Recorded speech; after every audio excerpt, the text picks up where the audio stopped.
আমরা সাধারণত টেলিভিশনের পর্দায় যাকে দেখতে পাই, একেবারে চলচ্চিত্রে যেমন দেখতে পাই, পরিচিত মুখ, অত্যন্ত পরিচিত মুখ, হাস্য কৌতুক থেকে শুরু করে অত্যন্ত সিরিয়াস অভিনয়, তাতেও যেমন তিনি সাবলীল ছিলেন। আর এই মুহূর্তে আমার সঙ্গে রয়েছেন একেবারে সরাসরি শিবপুর বিধানসভা কেন্দ্রের বিধায়ক, জনপ্রতিনিধি অবশ্যই রুদ্রনীল ঘোষ। রুদ্রনীলবাবু, আপনাকে প্রথমেই সিএনএ স্বাগত জানাই। নমস্কার।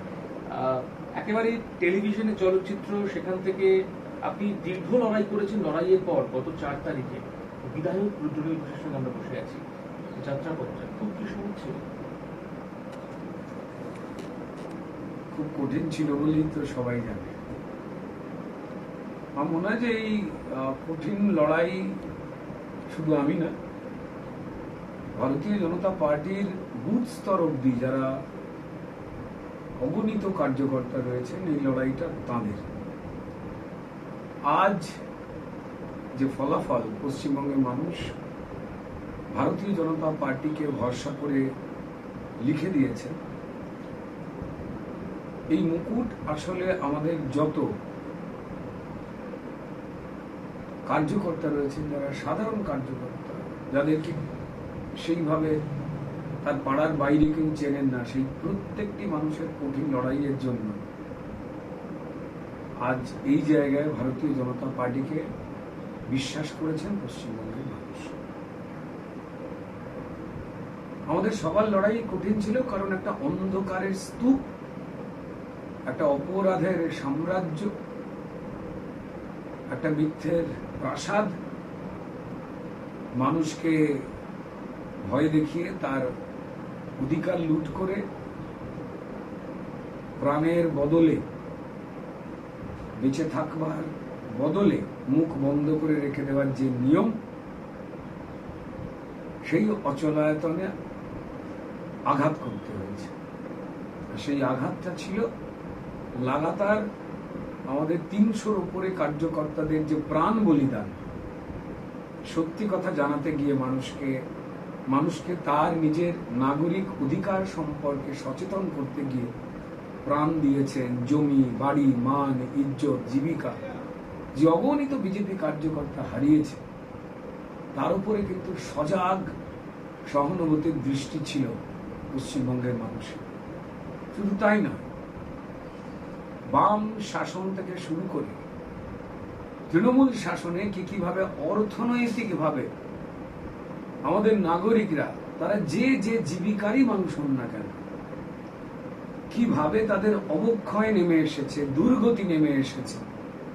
আমাদের সংবিধান, আমাদের রাষ্ট্রে প্রত্যেকটি নাগরিকের ধর্ম, পেশা নির্বিশেষে যে অধিকার দিয়েছিল, তা পশ্চিমবঙ্গের মাটিতে এসে কিভাবে ভুলুণ্ঠিত করা হচ্ছে, কিভাবে তৃণমূল এবং তার দলের লুটেরা মানুষকে লুট করে নিজেরা ভোগবিলাসের প্রাসাদ বানাচ্ছিলেন, অহংকারের ধ্বজা ওড়াচ্ছিলেন অন্যায় করেও, তা পশ্চিমবঙ্গের প্রতিটি সচেতন নাগরিক, তিনি প্রান্তিক মানুষ হন, দরিদ্র মানুষ হন, মধ্যবিত্ত মানুষ হন, তারা নিজেদের জীবন জীবিকা ক্ষয়ক্ষতিটি উপলব্ধি করছিলেন আর সময়ের কাঁটাটাকে গুনছিলেন।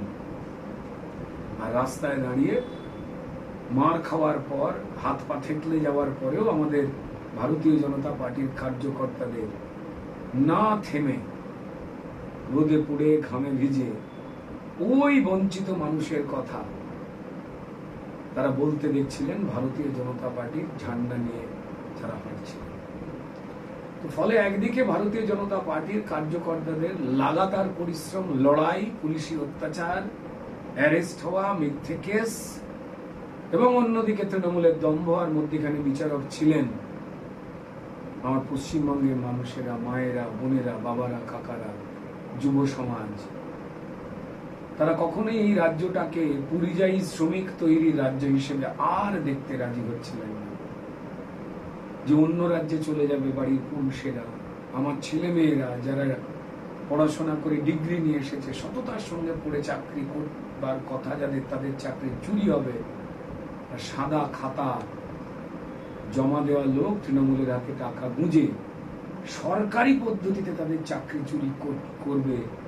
আর পশ্চিমবঙ্গের প্রাক্তন মুখ্যমন্ত্রী মমতা বন্দ্যোপাধ্যায় প্রশ্রয় দেবেন তাদের, যখন নারী স্বাধীনতা, নারী সম্মান লুট হবে, তখন তিনি নারীদের পক্ষে না দাঁড়িয়ে আততায়ীদের পক্ষ নিয়ে কথা বলবেন। বারবার অসম্মানিত করেছে পশ্চিমবঙ্গের মানুষকে। কেন্দ্রীয় সরকার থেকে নানাবিধ প্রকল্প, নানাবিধ স্কিম যা পশ্চিমবঙ্গের সাধারণ নাগরিকের জন্য, সেগুলোকে যেভাবে আটকেছেন, আয়ুষ্মান ভারত স্বাস্থ্য পরিষেবার এই কার্ড, এটিকে থেকে শুরু করে বিশ্বকর্মা প্রকল্প, লাখপতি দিদি প্রকল্প, যেখানে মা বোনেদের হাতে পরিশ্রমের মাধ্যমে বছরে লাখ টাকা রোজগার করবার সুযোগ, সেগুলোকে যেভাবে আটকেছে, যেভাবে রেল, সড়ক, আমার দেশের সীমান্তে কাঁটাতার অব্দি না দিতে দিয়ে জমি দেব না, পাছে যদি কেন্দ্র সরকার যারা পরিচালনা করছেন নরেন্দ্র মোদীর নেতৃত্বে তাদের নাম হয়ে যায়। প্রকল্পগুলোর নাম চেঞ্জ করা হয়েছে, গরিব মানুষের জব কার্ডের টাকা লুট হয়েছে, আবাসের টাকা গরিব মানুষ না পেয়ে তৃণমূলের নেতারা পেয়েছেন। এই সবকটাই মানুষ নিজের জীবন যন্ত্রণা নিয়ে উপলব্ধি করেছে। ভারতীয় জনতা পার্টির নেতৃত্ব থেকে একদম নিচু স্তরের কর্মীদের তাদের লাগাতার লড়াই, মানুষকে জাগ্রত করা আর মানুষের বিবেক, এই দুটোর যৌথ লড়াইতে শ্যামাপ্রসাদের বাংলায় পশ্চিমবঙ্গের মানুষ ভালোবাসার আলো, বাতাস, মাটি আর জল দিয়ে পদ্ম ফুলের চাদর বিছিয়ে দিলেন। আমি ধন্যবাদ জানাবো পশ্চিমবঙ্গের প্রত্যেকটি মানুষকে, যারা এই কঠিন সময় 2026-এর ভোটটাকে অন্যান্য ভোটের মতো ছুটির দিন না ভেবে, যেমন চলছে চলুক, আমি আজকে ছুটির দিন কাটাবো পরিবারের সঙ্গে, প্রতিবেশী ভোট দেবে, যা হচ্ছে হবে, এটা আর না ভেবে, ভোট নয়, তাই ভবিষ্যৎ গড়বার বোতাম হিসেবে পদ্ম ফুলকে বেছে নিয়েছিলেন দল মত নির্বিশেষে। আবার বলছি, দল মত নির্বিশেষে তাদের শতকোটি প্রণাম। আমি প্রণাম জানাবো আমার শিবপুরের মানুষজনকে, যারা আমার কাছে কেউই ভোটার ছিলেন না, আজও নেই, থাকবেনও না, তারা আমার প্রতিবেশী। আমার বাবা মা শিক্ষক ছিলেন, তারা গত হয়েছেন।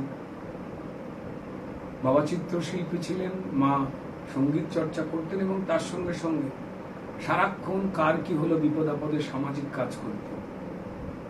সংস্কৃতি চর্চা, রাজনীতি, সোশ্যাল ওয়ার্ক, এগুলো করেই বড় হওয়া, একই সঙ্গে, আলাদা আলাদা কোনো সাবজেক্ট নয় এটা আমার কাছে। যা যা শিখিয়েছে, নাট্য চর্চা করেছি আমি আমার হাওড়ায় পদক্ষেপ করে নাটকের দল, এই সব কটা এই মাটি দিয়েছে। এই মাটি থেকে পাওয়া শিক্ষা নিয়ে আমি পশ্চিমবঙ্গের মানুষের আশীর্বাদ নেওয়ার সুযোগ পেয়েছি। যে দু একজন আমায় চেনেন, জানেন পশ্চিমবঙ্গে বা ভারতবর্ষের বেশ কিছু মানুষ আমায় চেনেন, জানেন, সেটা এই মাটি থেকে পাওয়া শিক্ষা নেই। তারা যন্ত্রণা, সঠিক রাস্তাঘাট নেই, ট্রেন, নিকাশি ব্যবস্থা বেহাল, কর্পোরেশন সিস্টেম পরিকল্পনা করে তৃণমূল 2018 সাল থেকে বন্ধ করে কার্যত ডাস্টবিনের চেহারা দিয়েছে এই 500 বছরের পুরনো শহর। রোগ জীবাণুতে মানুষ ভুগছে, বৃষ্টি হলে হাঁটুর উপরে জল, ময়লার জল রান্নাঘরে, কারখানাগুলোর ভেতর ঢুকে পড়ছে একটা শিল্প নগরী, সেখান থেকে জীবন জীবিকা রোজগারটাকে বন্ধ করে দিয়েছে। হেলথ সেন্টার যেগুলো বিশাল্যকরণের মতো কাজ করত, যা এই শিবপুর তথা হাওড়ার মাটিতে গরিব মানুষ এবং মধ্যবিত্তের কাছে, সেগুলো বন্ধ করে যাতে কিছু প্রাইভেট নার্সিং হোম, শুধু তারাই গরিব মানুষের রোজগার নিয়ে আরো ধনী হতে পারে তার বন্দোবস্ত করেছে। সমস্ত প্রাইভেট হাসপাতাল খারাপ নয়, কিন্তু কজনই বা মানুষের সামর্থ্য থাকে এই প্রাইভেট স্কুল বা প্রাইভেট হাসপাতালগুলোতে পরিষেবা নেওয়ার বা পরিবারকে শিক্ষিত করবার বা সুস্বাস্থ্য দেবার? নেই। সুপরিকল্পিতভাবে তৃণমূল এগুলো বন্ধ করেছে, মানুষ এগুলো তাকিয়ে তাকিয়ে দেখেছে। শিবপুরের মানুষ যন্ত্রণায় রয়েছে। যারা জানেন শিবপুর সম্পর্কে, এখানে একদিকে যেমন রবীন্দ্র নজরুল সন্ধ্যা হয় প্রত্যেক পাড়ায় পাড়ায়, ঠিক তেমনি সেই পাড়ারই প্রত্যেকটা ছোট ছোট ঘর থেকে ঘাটাঘাট করে